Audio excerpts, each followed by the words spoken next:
Okay, let's start with the topic trade union. What is a trade union? A trade union or a labor union is an organization of workers formed to promote and protect the interest of its members concerning wages, benefits, and working conditions. Trade union क्या है? एक trade union is basically a labor union. Union मतलब जब unity हो, जब सारी labour मिलकर एक यूनियन क्रिएट कर लें, एक ग्रुप क्रिएट कर लें, एक फोर्स क्रिएट कर लें, एक ऑर्गेनाइजेशन क्रिएट कर लें। और ये ऑर्गेनाइजेशन क्रिएट होती क्यों है, ये यूनियन क्रिएट होती क्यों है, ये सारे लेबर आपस में मिलकर एक ग्रुप क्यों बनते हैं? In order to protect their wages, their benefits and their working conditions. अगर मैं आपसे एक सवाल पूछूं कि ह्यूमन रिसोर्स के अंदर, मतलब जब एक बिजनेस जो है एम्प्लॉइज को हायर कर रहा होता है तो उसमें कितने लोग इन्वॉल्व होते हैं? दो तरह के लोग इन्वॉल्व होते हैं। एक तो होता है आपका एम्प्लॉयर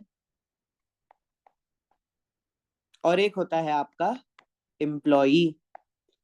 अगर मैं आपसे एक सवाल पूछूं कि किसके पास ज्यादा पावर है, एम्प्लॉयर के पास या एम्प्लॉई के पास, तो आप कहेंगे सर यूजुअली एम्प्लॉयर के पास ज्यादा पावर होती है एम्प्लॉई के ऊपर।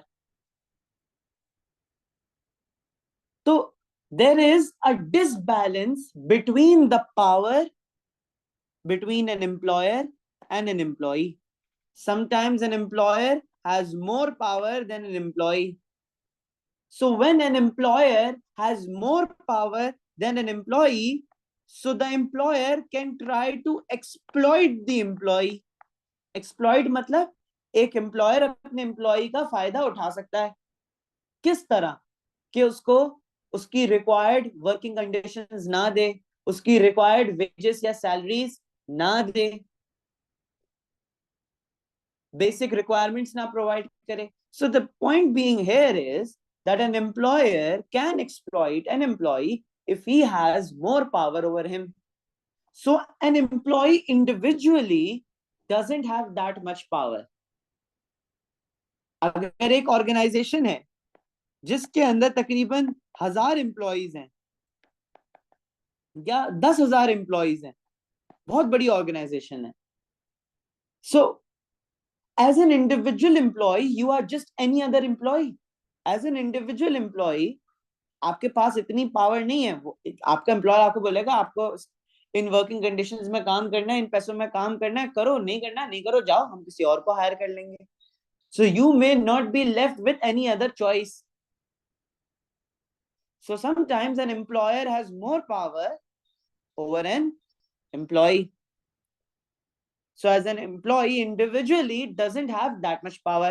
मगर अगर ये 1000 के 1000 एम्प्लॉइज मिलकर एक यूनियन क्रिएट कर लें, एक ऑर्गेनाइजेशन क्रिएट कर लें जो इन सारे के सारे एम्प्लॉइज के बिहाफ पे इस एम्प्लॉयर से निगोशिएट करे, does it make sense now?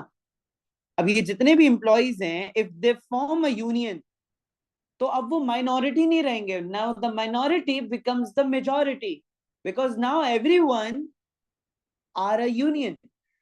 ये 1000 के 1000 एम्प्लॉइज को अब हम इंडिविजुअली नहीं ट्रीट करेंगे, कलेक्टिवली ट्रीट करेंगे।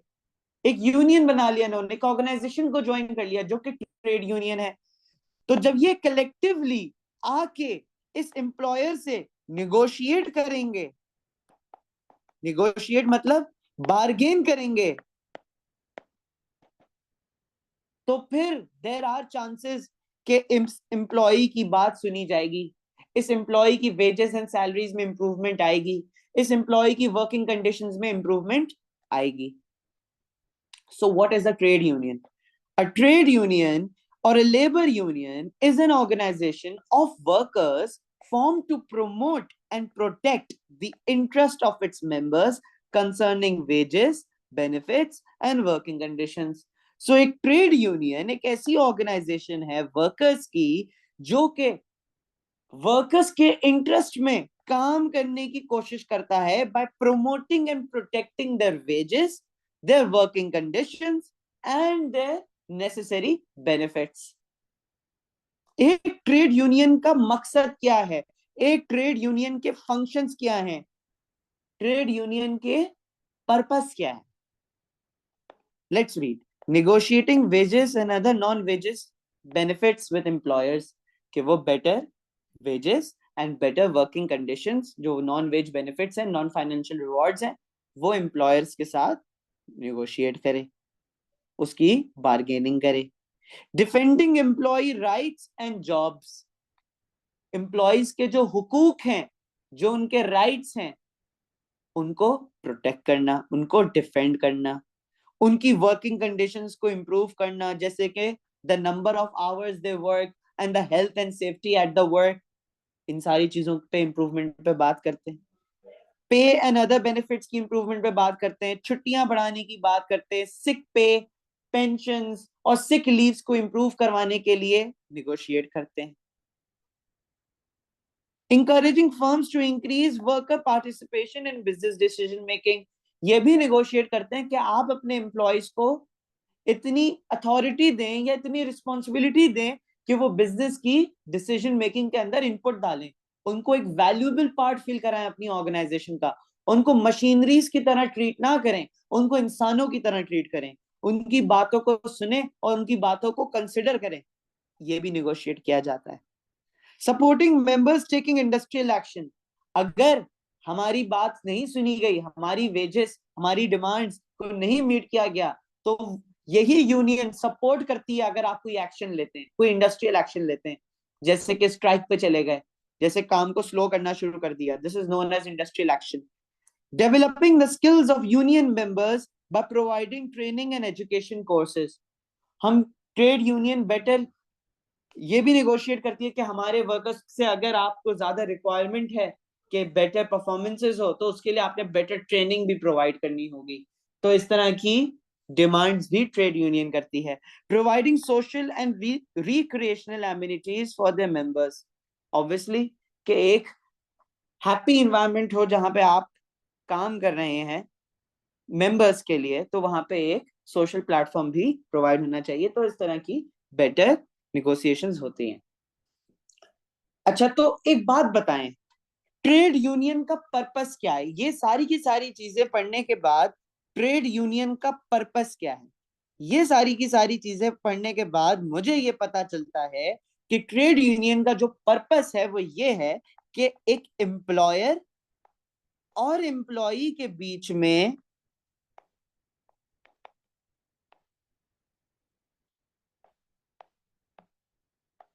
निगोसिएशंस होंगी,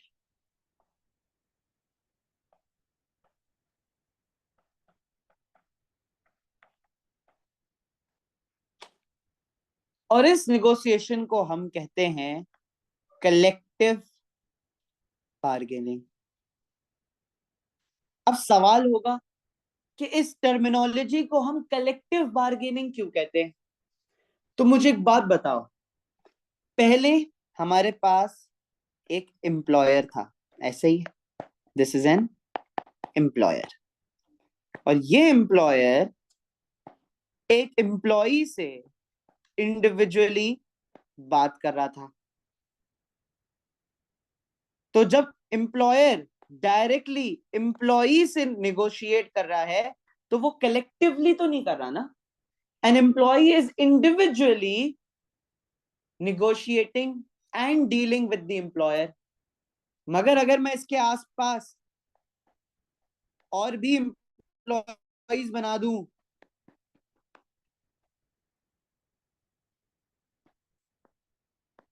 तो फिर ये क्या कहलाएगा? Collective bargaining. Why? Because all these employees on your right hand side are collectively bargaining with an employer। Obviously, हजार के हजार एम्प्लॉइज अगर हैं, वो हजार के हजार एम्प्लॉइज चढ़ थोड़ी जाएंगे एम्प्लॉयर के ऊपर, हमारी वेजेस बढ़ाओ, हमारी सैलरीज बढ़ाओ, हमारी वर्किंग कंडीशंस इंप्रूव करो, नहीं। ये जो एक यूनियन है, ये क्या है? ये सारे के सारे एम्प्लॉइज एक यूनियन बनाते हैं, एक ऑर्गेनाइजेशन बनाते हैं, और ये यूनियन का एक कोई ना कोई लीडर होगा, कोई ना कोई मेंबर होगा जो वर्कर्स के बिहाफ पे कलेक्टिवली बार्गेन करेगा, कलेक्टिवली निगोशिएट करेगा इस एम्प्लॉयर के साथ। तो इसलिए इस टर्मिनोलॉजी को हम कहते हैं collective bargaining. So a trade union act as a means of communication and negotiation between employers and employees through a process called collective bargaining. This occurs when a trade union representative who is voted into the position by colleagues negotiates on behalf of the union members with the employer for better pay and working conditions. A collective voice is more powerful than each worker negotiating individually with the employer. Trade unions can therefore be an effective means of communication between the employer and employees.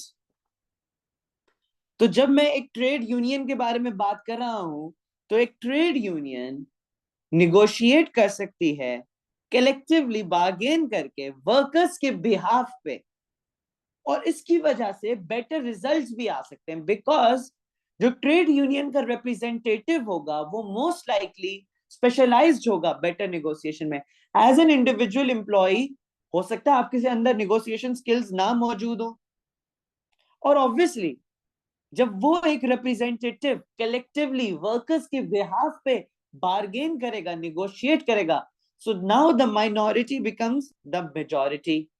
Collective voice is more powerful than each worker's negotiating individually with the employer, and for that reasons it can lead to effective negotiations and effective bargaining between an employer and an employee. So a trade union will be in strong bargaining position to negotiate higher wages and better conditions if it represents most or all the workers in a firm or an entire industry. अगर आपकी organisation के तकरीबन सारे या सारे के सारे employees उस यूनियन का पार्ट हैं, तो आप इजीली बेटर वेजेस और बेटर वर्किंग कंडीशंस को निगोशिएट कर सकते हैं, क्योंकि वो ऑर्गेनाइजेशन कुछ भी नहीं कर सकती फिर, क्योंकि उनके पास कोई और चॉइस ही नहीं होगी। बिकॉज जब तक वर्कर्स काम नहीं करेंगे कुछ प्रोड्यूस नहीं होगा, जब कुछ प्रोड्यूस नहीं होगा तो बेचोगे नहीं, जब बेचोगे नहीं तो कमाओगे नहीं, and that's the main point.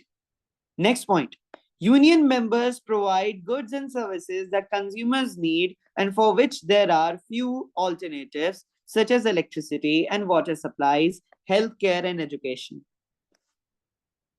तो ऑब्वियसली यूनियन मेंबर्स जो हैं वो गुड्स एंड सर्विसेज जो हैं कंज्यूमर्स की नीड्स के लिए प्रोवाइड करेंगे। Union members provide goods and services that consumers need and for which there are few alternatives such as electricity and water supplies, healthcare and education. Now let's talk about the industrial action. If collective bargaining between a union and employer fails to result in an agreement on wages or other conditions, trade union members may take industrial action. अगर employer employees की बात नहीं सुन रहा और employee employer की बात नहीं सुन रहा, मतलब अगर एम्प्लॉयर जो आपका बिजनेस ऑर्गेनाइजेशन है वो ट्रेड यूनियन की बात नहीं सुन रहा और ट्रेड यूनियन आपके बिजनेस की बात नहीं सुन रहा, दोनों के बीच में एक अग्रीमेंट नहीं हो रही, दोनों के बीच में एक कंक्लूजन रीच नहीं हो रहा, so now the trade union will take an industrial action. अब कुछ ना कुछ तो करना पड़ेगा ना। अगर हमारी डिमांड्स को मीट नहीं किया जा रहा, बिजनेस बोल रहा है, मैनेजर बोल रहा है, एम्प्लॉयर बोल रहा है कि जो उखाड़ना है उखाड़ लो, तो हमने तो उखाड़ना पड़ेगा फिर कुछ ना कुछ। तो अब क्या करें? So industrial action can help union increase its bargaining strength to force employers to agree to wage and other demands. So now the employees collectively will take an industrial action which will allow them to negotiate better wages and salaries. और ये negotiation होती कैसे? अगर मैं आपसे पूछूं कि ये इंडस्ट्रियल एक्शन बिजनेसेस ये एम्प्लॉइज लेते कैसे हैं? So there are some ways. For example, go slow. जो भी काम कर रहे हो उसको स्लोली करो। बैन ओवर टाइम्स, अगर ऑर्गेनाइजेशन आपसे कोई एक्स्ट्रा काम दे रही है तो वो एक्स्ट्रा काम ना करो, जो जॉब डिस्क्रिप्शन के अंदर लिखा हुआ है वही काम करना है। और अगर फिर भी कोई फर्क ना पड़े तो स्ट्राइक पे चले जाओ, काम पे ही नहीं जाओ। और एक और भी चीज होती है, लेटनेस टू वर्क, काम पे लेट जाओ। सो these are the industrial actions which a trade union might take in order to force the employer to agree to the terms and conditions presented by the trade union. इससे होता क्या है, इससे firm को क्या होता है, जो बिजनेस होती है उसको क्या होता है, बिजनेस को बहुत नुकसान होता है। क्यों नुकसान होता है? क्योंकि कोई प्रोडक्शन नहीं हो रही, प्रोडक्शन नहीं हो रही तो आउटपुट नहीं है, आउटपुट नहीं है तो कुछ बेचा ही नहीं, बेचा ही नहीं तो प्रॉफिट नहीं कमाया, प्रॉफिट नहीं कमाया, कस्टमर्स भी डिससेटिस्फाई, आपकी रेपुटेशन खराब हो जाती है मार्केट में। यूनियन के जो मेंबर्स होते हैं उनको क्या होता है, एम्प्लॉइज को क्या नुकसान होता है? ऑब्वियसली एम्प्लॉइज काम पे नहीं जा रहे या एम्प्लॉइज सही से काम नहीं कर रहे तो उनको वेजेस सैलरीज नहीं मिलेंगी या सही से नहीं मिलेंगी, जिसकी वजह से उनकी इनकम्स इफेक्ट होंगी, उनका टाइम वेस्ट होगा, उनकी कंजम्पशन इफेक्ट होगी, उनका स्टैंडर्ड ऑफ लिविंग इफेक्ट होगा। सो या यूनियन मेंबर्स का भी इसमें कोई फायदा नहीं है, उनका भी नुकसान है। जो इकोनॉमी के अंदर कम्युनिटी है कंज्यूमर्स की, उनको क्या फायदा हो रहा है, उनको क्या नुकसान हो रहा है? उनको भी नुकसान हो रहा है। उनको क्या नुकसान हो रहा है? उनको कोई गुड या सर्विस नहीं मिल रहा, क्योंकि वर्कर काम नहीं कर रहे, क्योंकि बिजनेस पैसे नहीं दे रहे या वर्किंग कंडीशंस नहीं इंप्रूव कर रहे, तो कंज्यूमर को भी नुकसान है। अच्छा, तो इकोनॉमी को कोई फायदा है? नहीं, इकोनॉमी को भी कोई फायदा नहीं है। क्यों? क्योंकि इकोनॉमी के अंदर जब एम्प्लॉइज काम नहीं करेंगे तो आउटपुट नहीं होगा, आउटपुट नहीं होगा तो लोगों की इनकम्स नहीं होंगी, जीडीपी नहीं होगी, बेरोजगारी अलग होगी। तो जब इंडस्ट्रियल एक्शन लिया जाता है तो फर्म्स को भी नुकसान होता है, यूनियन के मेंबर्स को भी नुकसान होता है, मतलब एम्प्लॉइज को भी नुकसान होता है, कंज्यूमर्स को भी नुकसान होता है, इकोनॉमी को भी नुकसान होता है। सो इन शॉर्ट आपकी पूरी लोकल कम्युनिटी को नुकसान होता है, because industrial action will might eventually lead to strikes, and strikes will eventually lead to no output, and if there is no output everyone will be affected by it.